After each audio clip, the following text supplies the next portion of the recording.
Emotion हे आपले सगळे ऑर्गनमध्ये साठतात आणि ते ऑर्गनमध्ये साठल्यामुळे बऱ्याच वेळा ते ऑर्गन इम्बॅलन्स होतात. बरोबर.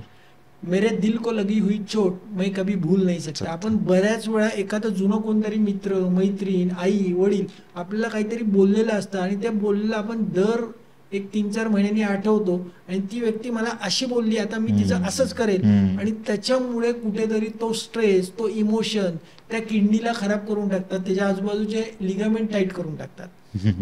बऱ्याच वेळा आपल्या घरी कोणतरी पाहुणे येणार आहेत, एक 50 लोक जेवायला येणार आहे, हे ऐकल्या स्त्रियांच्या बघा खांद्यामध्ये जडत्व येतं लगेच. काही ऑफिसमध्ये काम करणारी लोक आहेत, त्यांना बॉसने एक्स्ट्रा टार्गेट दिले 10x, त्याचे खांदे संध्याकाळी दुखायला लागतात. तो सांगतो घरी आल्या बायकोला, अरे खांदे दाबून दे बाई, खांदे खूप दुखतात.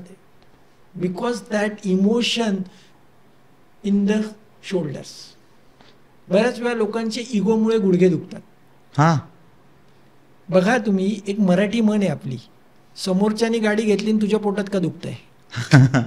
हे सगळा इमोशनचा जो संबंध आहे तो तुमच्या ऑर्गनकडे आहे आणि ते सगळे ऑर्गन इम्बॅलन्स व्हायचं कारण आपले इमोशन आहे. आपण बऱ्याच वेळा डोक्यात खूप विचार ठेवतो, तर हे विचार डिलीट करणं, विचारांना कमी करणं हे आजार न होण्याचं सगळ्यात महत्वाची पहिली पायरी आहे.